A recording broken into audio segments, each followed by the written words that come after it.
This discovery is done completely by chance in the spring of 2008, occurs in Kurdistan, Iran, a country rather closed to the world, at least in the Western world, but it has good relations with Russia.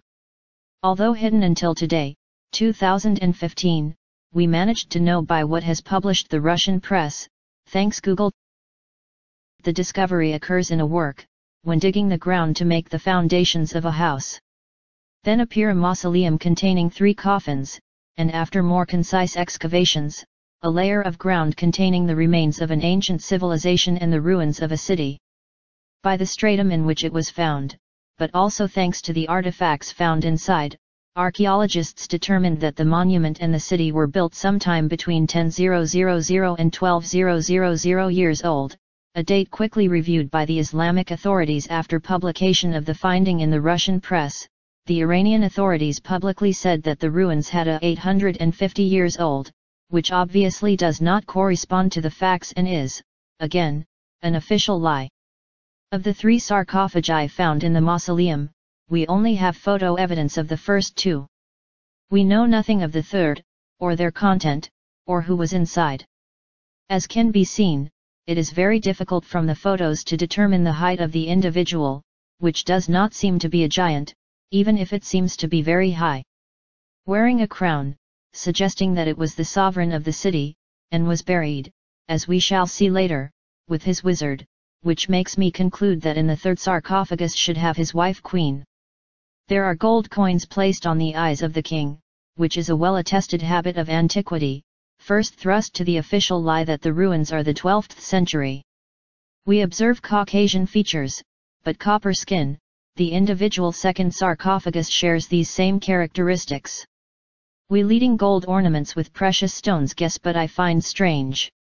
These ornaments carry a cuneiform that I cannot identify but which has been translated, since, as we shall see later, give us the name of the 2nd man found in the 2nd sarcophagus and how his profession magician. The royal sarcophagus seemed to be lined with gold or a metal that looks like him, and near the monarch can see a golden chest encrusted with strange gems, the same as those found adorning the king. I say strange because I seem to be luminescent. Let's now turn to the content of the 2nd sarcophagus, which itself contains a giant. An interesting phenomenon in the sky. What is it?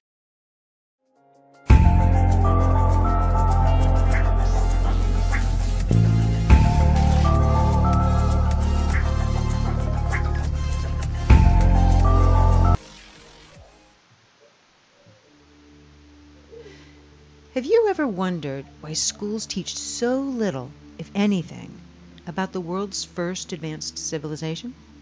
Especially when it introduced so many things we still use today. Why the mystery around Sumeria, which was in Mesopotamia, and what's now modern-day Iraq? After all, here are just some of what they gave us. The modern calendar, based on lunar cycles, the 60-20 counting system used for geometry and measuring time, the wheel, the plow, irrigation systems like levees and canals, sailboats. They even spoke the first known language. And, most importantly, they left evidence of the first recorded writing. That's a lot of intelligent contributions to humanity. So why aren't we taught more about this clearly advanced and influential civilization? Well, connect the dots, and you'll discover why the omission could be deliberate. Sumerians were accurate in creating many advanced systems, yet we dismiss their history of man as mere mythology. And why is that? Well, if we gave the same credibility to their written history as we've given their inventions, we'd be teaching a completely different version of our origins. And we'd be thinking a lot more about what our future may hold. So let archaeologists continue to debate the history and evolution of man. If you go to the source, here's what the first civilization ever to record history revealed about our past. In 1849, a British archaeologist discovered 14 tablets in Sumeria. To date, these are the oldest known writings, and they date back to the 24th century BC. While the stories on them share much of what other ancient writings say, they put a whole new spin on the other ancient sacred texts. You see, while they do refer to a father of all beginnings, or some kind of ultimate supreme being, the tablets say that the creators in Genesis, the Garden of Eden, Adam and Eve, these were polytheistic gods of ours, otherworldly beings, or just plain out, they were aliens.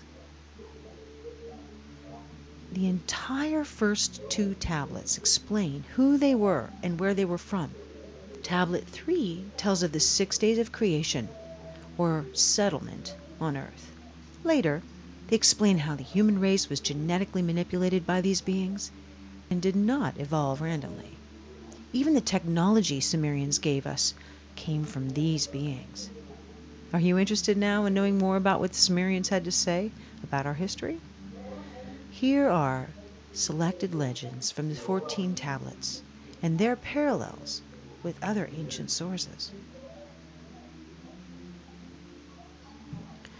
According to the Sumerian tablets, 445,000 years ago, creator gods, as they call it, came to Earth. The only inhabitants of Earth were wild and undomesticated animals, and early ancestors of man. These beings were called the Anunnaki, which means those who from heaven to earth came. The Anunnaki inhabited a distant orbiting planet called Nibiru, which only entered our solar system every 3,600 years. They describe Nibiru as many times the diameter of Earth and abundant with iron oxide, making its rivers and lakes appear red. Now, a side note about Nibiru. According to the tablets, Nibiru's atmosphere began to deteriorate and become a hostile place for life, and in order to restore it, the Anunnaki needed one important element for their atmosphere: gold. Now, here are a few interesting facts. There is proof that gold nanoparticles can be used to repair our damaged ozone. It shields radiation, which explains why NASA uses gold foils in their space stations. While NASA is currently aware of 8 official planets in our solar system, there has been much speculation about the wobbly orbit of 2 planets, which points to the likely gravitational pull of a very large mass, which has yet to be discovered. Now, detection of this mass traces back decades, but in October of 2017, NASA published an article called "The Super Earth That Came Home for Dinner," stating, there are now 5 different lines of observational evidence pointing to the existence of Planet 9. If you were to remove this explanation and imagine Planet 9 does not exist, then you generate more problems than you solve. Clearly, there is potential of another planet yet to be discovered in our solar system.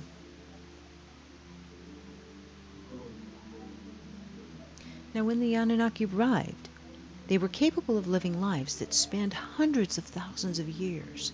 They created a mining settlement they called Eridug, Earth Station 1, in the Persian Gulf, under a leader named Enki.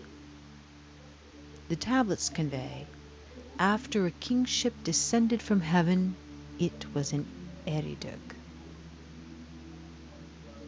These visitors were not alone. They brought another extraterrestrial race with them. They were called the Ajiji, and they worked as their slaves. The Ajiji were considered inferior. They served the Anunnaki by mining gold. As civilizations grew, the Ajiji endured crushing labor. And these stories are consistent with Babylonian tablets from the 18th century BC. When the gods, man-like, bore the labor, carried the load, the gods' load was great, the toil grievous, the trouble excessive. The great Anunnaki made the Ajiji undertake the toil. After many centuries, The Ajiji rebelled, mistakenly believing they could overcome these oppressive masters. Their defeat almost completely annihilated their race, leaving the Anunnaki without a workforce.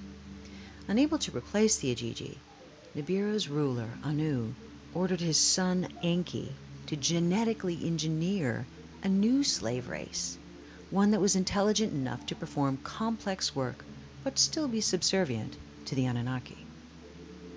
His experiments are recounted in detail in Atrahasis. Many unique creatures were created. Enki finally successfully met his goal, and the result? A genetic hybrid between Earth's caveman, Homo erectus, and the Anunnaki themselves. This hybrid we call Homo sapiens. The tablets called first men the Adamu. In Hebrew, Adam means man. The Anunnaki put the Homo sapiens to work in the mines and elsewhere in Mesopotamia. The Semitic word avad, or worship, literally means work for. Hence, early men had no choice but to worship their gods. According to the pictographs and texts, these Anunnaki, who we know lived many centuries, were giants compared to the Homo sapiens. Now, because their main purpose in life was to serve the Anunnaki, Homo sapiens were, in return, educated with social skills and academic affairs and technology. All this is abundantly clear in the tablets. The new human slaves were sterile, but as the demand for workforce increased, they were re-engineered so that they could reproduce. This later led to an overpopulation. So later, many humans were banished from the safety of their cities, giving rise to the story of the Garden of Eden and the story of banishment from paradise for procreating. As humans evolved to become more intelligent, some Anunnaki leaders bred with these humans. The children which resulted from these forbidden unions between races were called the Nephilim, or giants of old. Tablets say that these practices enraged Enlil, the Anu leader of that time, who was also the brother of Enki. Enlil wanted to ensure no human would ever rise to power and potentially rule Nibiru. Naturally, the interbreeding increased that risk, but it was beyond his control. Human populations increased over the following millennia, only to be met with a population control plan that nature had in store. During one of its 3,600-year cycles, Nibiru's orbit created havoc on the Sun and on Earth. Nibiru is also called the Destroyer in the Kolbrin, which is an ancient gospel found in Scotland that was omitted from biblical text, much like the Dead Sea Scrolls were. It reads, "Men forgot the days of the Destroyer. Only the wise know where it went, and that it shall return at the appointed time. The Destroyer, its color, bright and fierce and ever-changing, was an unstable appearance, a fierce body of flames." Though stating Nibiru usually passes without causing harm, the tablets describe one cataclysmic event which occurred when Nibiru neared Earth. It says, first, black spots appeared on the Sun's surface. The Earth's magnetic field became weaker, the temperature rose, and ice caps began melting. This event we call the deluge, or the Great Flood. It also reads, "For days before the day of the deluge, the earth was rumbling, groaning, as if with pain. For nights before the calamity struck, in the heavens, Nibiru as a glowing star was seen." Well, according to the tablets, Enlil saw the oncoming disaster as an opportunity to rid the planet of humans that he deemed unworthy. He returned to Nibiru, but many Anunnaki chose to stay, instead witnessing the flooding and the destruction on the planet from their celestial boats which circled the earth. It reads, "Then there was darkness in daytime, and at night the moon as though by a monster was swallowed. The earth began to shake by a force before unknown. It was agitated. In the glow of dawn, a black cloud arose from the horizon. The morning light turned to darkness. Then the sound of a rolling thunder boomed, and lightning lit the skies. On that day, on that unforgettable day, the deluge with a roar began." At that point, the South Pole's huge ice sheets collided and fell into the ocean. This would have created tsunamis everywhere, traveling north to the gold mines in Southeast Africa.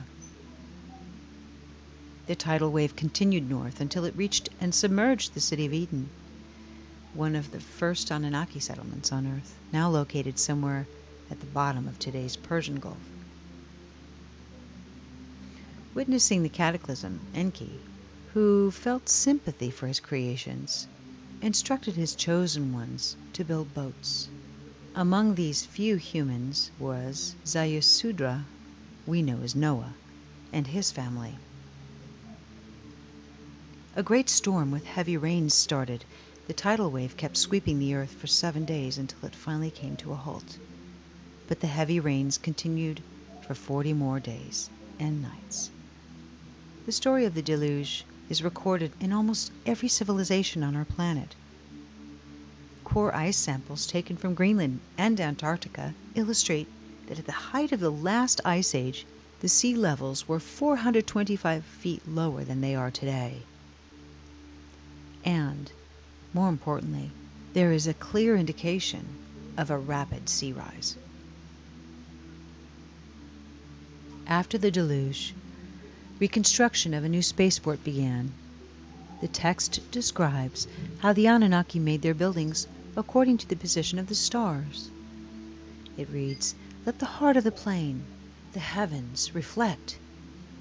Once Enki to this agreed, and Leal from the skies of distances took measures. Indeed, the pyramids, now questioned to be much older than originally determined, and many other ancient monuments are, in fact, aligned to the stars.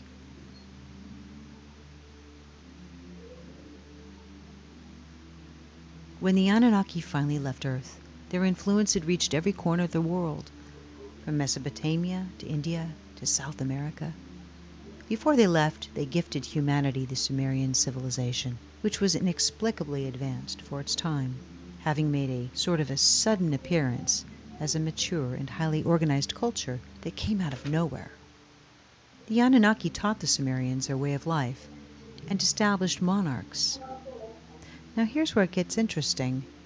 The kings would act as their emissaries on Earth and rule the people according to ancient principles. Unbeknownst to man, royal bloodlines were genetically manipulated by the Anunnaki. This would in turn explain the strong aversion by nobility to interclass breeding. Some people speculate that the Anunnaki have deceptively managed to control the Earth through this selective breeding of nobility for centuries, millennia. Others speculate that, as the tablets indicate, Nibiru may once again come close to our planet, and then the Anunnaki will return and restore rule over the slave race they created. This would explain the secrecy around the Sumerian recorded history. Either way, 3,600 years approaches a new cycle. So now that you know what ancients reveal about our origins, perhaps you'd like to decide.